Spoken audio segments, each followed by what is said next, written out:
It's a moment that seems like it's been burned into every American's memory. A moment that exposes the depths of human depravity and raises questions about faith, justice, and the thin veneer of civilization. If you can recall, we were talking about the tragic incident involving a hero passenger named Charles Dorner, who foiled a potential terrorist attack by saving an innocent boy. Funeral services were held, mourning the victims and celebrating the heroism of those who stood against hate. In the weeks following the shooting, Scott and his wife Rachel discovered that their young son Noah had undergone a significant transformation. The once cheerful and social child had become withdrawn and fearful, refusing to leave his room or interact with others. Meet Marcus Washington, a man who knows that in the high-stakes game of success, you don't just need brains and ambition, you need more. As he settles into his first-class seat on the plane, anticipation fills him. He's just closed a major deal in Dubai and is eager to share the good news with his mom. But as he makes his request, he sees the flicker of anger return to the flight attendant's eyes. He dismisses it, assuming it's just a momentary lapse in professionalism. But what he doesn't realize is that this seemingly innocuous interaction is just the tip of the iceberg. And as the plane flies through the skies, the atmosphere in the cabin grows increasingly tense. Tensions that have nothing to do with air pressure and everything to do with the animosity brewing between the flight attendant and the CEO. Little does he know that this seemingly routine flight will soon turn into a nightmare that will test his courage, his quick thinking, and his ability to survive. He just hopes that when the plane lands, it won't be the scene of a tragedy. But as the flight attendant disappears into the galley, a sinister plan begins to form in her mind. A plan that could very well turn the cabin of this plane into a battleground. But as the plane ascends to 37,000 feet, an unsettling feeling starts to creep over him. A tale of racial prejudice and calculated aggression that unfolds high above the clouds. Prepare to be captivated as we reveal the shocking sequence of events that transpired on that fateful flight. But remember, the shocking revelation isn't just about the flight attendant's intentions. It's also about the underlying societal issues that this incident brings to light. Don't miss the opportunity to be part of this gripping narrative. Watch the full video to uncover the truth behind the flight attendant's sinister plot and the profound implications of this seemingly ordinary yet extraordinary journey. It's a feeling he's all too familiar with, the sense of being watched, judged, and targeted. It's a feeling that has been with him since he decided to leave the safe confines of his small town to pursue his dreams in the big city. Dreams that eventually transformed into a thriving business empire. But success hasn't been a smooth ride for him. Every victory has been hard-earned, every milestone a testament to the obstacles he's overcome. He's faced countless challenges, each one testing his resilience, his determination, and most importantly, his character. And now, as he sits in that plush first-class seat, can't shake off the feeling that this time the stakes are higher, the target on his back is bigger. You need a constant state of alertness. You need to be ready for the unexpected. As the flight attendant approaches, he greets her with a courteous nod. He's a firm believer in treating everyone with respect, regardless of their social status or position. It's a lesson his mother has instilled in him, and one that he carries with him everywhere he goes. But as the flight attendant leans closer, he notices a flicker of animosity in her eyes. It's a look that sends a chill down his spine, a look that speaks of prejudice and ill intent. Yet he brushes it off, attributing it to the stress of the job and the countless interactions with passengers. After all, how could someone be hostile towards someone like him? He's not involved in gang activity. He's not a drug dealer. He's not a criminal. He's just a successful businessman trying to make an honest living. But as the minutes pass and the flight attendant continues to ignore him, he can't help but feel a growing sense of unease. It's as if she's actively avoiding him, refusing to acknowledge his presence. And then it happens. The moment that will change everything. You need to be prepared for betrayal, sabotage, and even violence. It's a lesson he's learned the hard way. Yet despite the shadows that lurk around every corner in his world, there's one thing he looks forward to every month: the monthly calls to his mother. She might not understand the complexities of his billion-dollar deals or the intricacies of his global business empire. But for an hour every month, he leaves the world of corporate intrigue behind and steps into the warm embrace of familial love. These calls aren't just a way to stay connected. They're a grounding force in his life, a reminder of the values his mother instilled in him. Values like humility, integrity, and empathy. Values that seem like distant memories in the cutthroat world he now inhabits. Even familiar faces like family members and friends were met with terror, making them targets of Noah's anxiety. School became a daunting prospect, and the idea of going outside filled him with dread. The tragedy had cast a long shadow over Noah's innocent life. He struggled to understand the concept of death and the malevolent forces that had invaded his sanctuary. Even the simple act of leaving the house triggered panic attacks. Simple things like the sound of cars or people outside would send him into a frenzy, convinced that danger lurked around every corner. Food, once a source of joy, became a battle. Noah lost his appetite, and meals turned into a distressing experience. Even his favorite foods, such as macaroni and cheese, were met with disgust. The shooting had turned his home, which should have been his safe haven, into a place of fear and uncertainty. The innocence of his childhood was shattered, replaced by nightmares and paranoia. He was constantly on edge, convinced that the evil that had taken his mother could strike again. Sleep offered no escape as he was tormented by dreams of the shooting, each detail imprinted on his young mind. Ordinary household items like lamps or chairs took on a menacing appearance, resembling the gun that had shattered his world. He clung to his father, refusing to let go, desperate for the comfort and protection his father could offer. Among them was Charles Durner, whose last-minute decision to attend the Bible study session rather than fishing with his wife turned out to be a matter of life and death. Even in the face of such evil, the community chose to focus on the positive impact one man's actions had.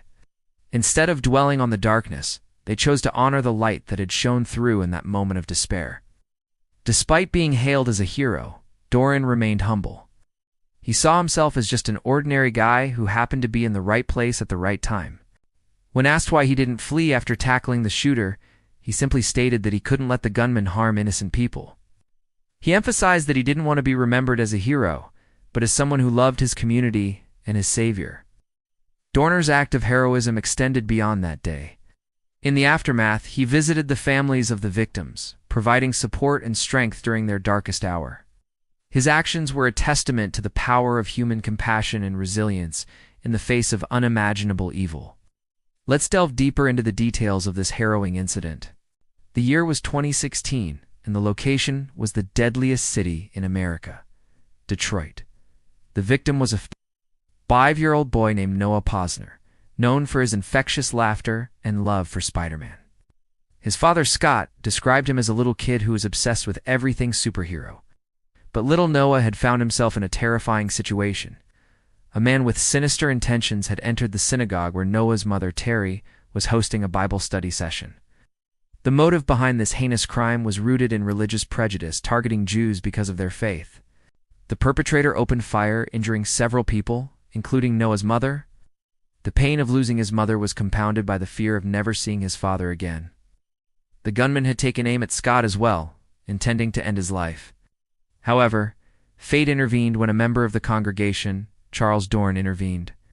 The 62-year-old former police officer acted swiftly, tackling the gunman, disarming him, and preventing further loss of life. Saved not only Scott but also the lives of everyone else present. In the immediate aftermath, the congregation sprung into action. Someone alerted Scott about the situation while he was leading a youth group.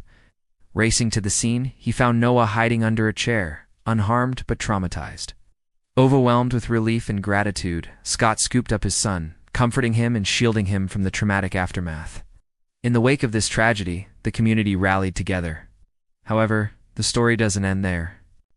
And so it was that the life of a 6-year-old boy changed forever, robbed of his mother and grappling with the trauma of a nightmare he couldn't wake up from. But our story begins not in a quiet suburban neighborhood, but in a world of cutthroat business deals and corporate warfare. But this month, the familiar comfort of their monthly ritual is about to be shattered. He takes a deep breath, trying to quell the unease that's been plaguing him for days. He decides to make a simple request. He wants another glass of water, nothing fancy, just a basic amenity that should be readily available on a flight.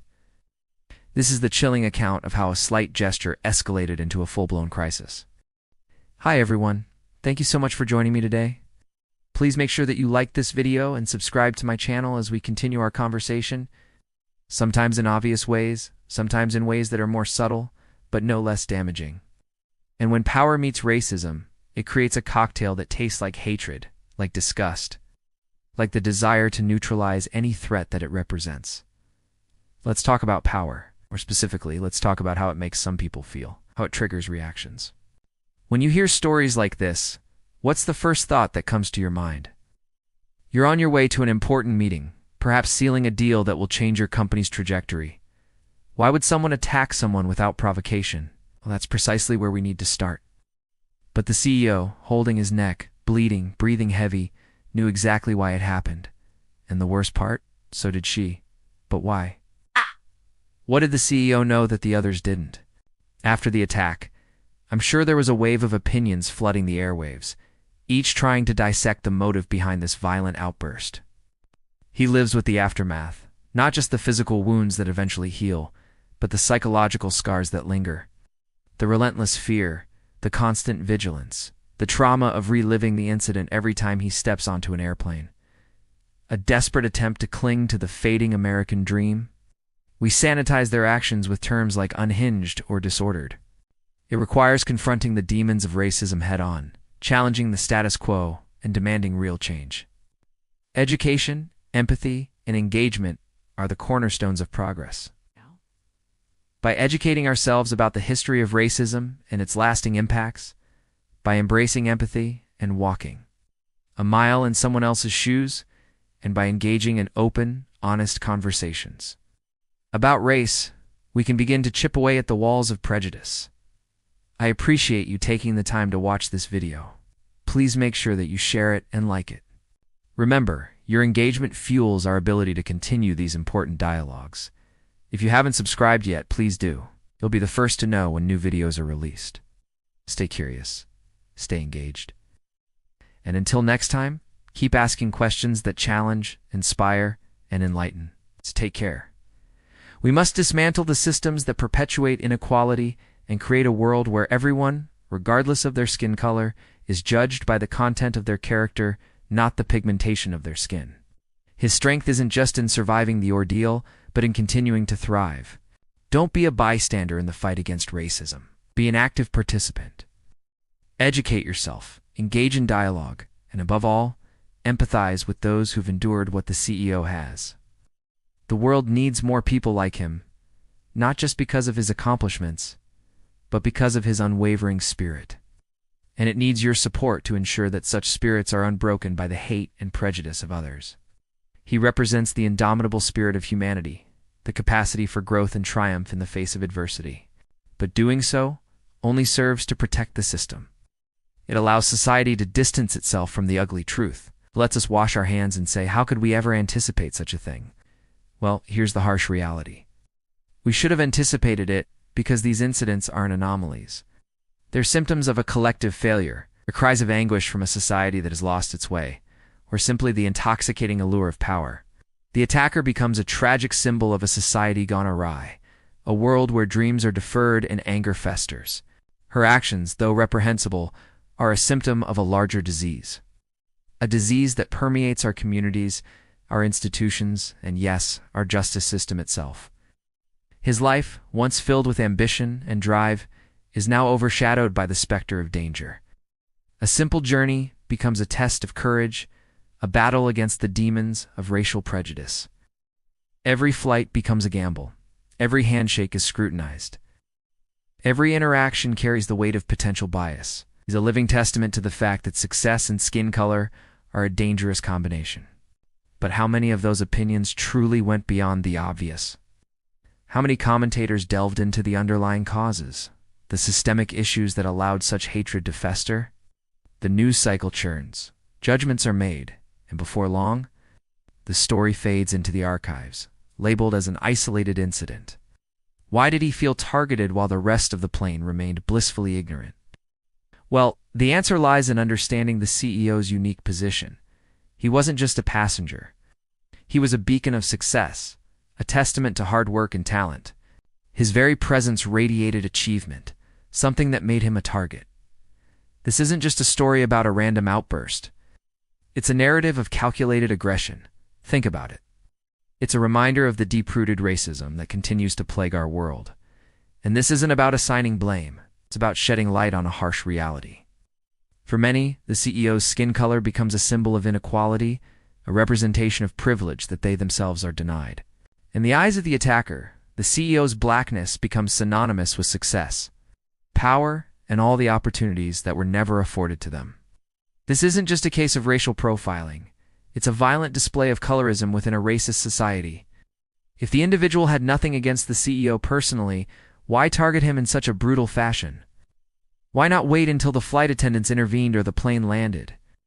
The answer, of course, lies in the attacker's psyche, a place where prejudices fester and where the mere sight of success triggers envy and fear. You've worked tirelessly for this moment.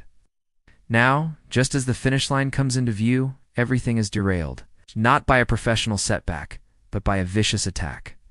Your attacker, fellow passenger, driven by nothing more than racial bias and a lust for power. Let me guess, you probably think about safety, security, or maybe even anger. But what if I told you there's something else at play here, something hidden beneath the surface? What if I suggested that this story isn't just about an altercation on a plane? What if it's a reflection of a deeper societal issue? Something that sits like poison beneath polite conversations? Something that the media refuses to acknowledge? Well, I'm here to tell you that you're not wrong. In fact, I want to challenge you to think even deeper, to dig beyond the obvious, to confront a truth that's often buried under layers of social decorum. Are you ready? Good. Then let's begin. Disarmed, detained. The passengers watched in shock, whispering, recording, or pretending not to notice, because that's what people do when they witness something ugly. They attack because of what you represent: power, success, and skin that makes them uncomfortable. The security team didn't care about the excuses. They did their job. But the CEO, holding his neck, bleeding, breathing heavy, knew exactly why it happened. And the worst part, so did she. But as the guards pinned her down, a question echoed through the cabin, heavy in the air. Why did this happen? Was it a misunderstanding? A moment of panic? Maybe she was stressed, tired, or had a personal meltdown. Or was it something deeper, something no one likes to say out loud, something the news channels avoid?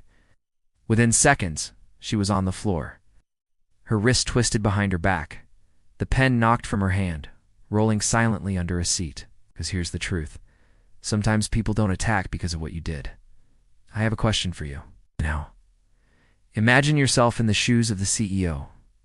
You might be thinking this sounds dramatic. Security team didn't care about the excuses. They did their job.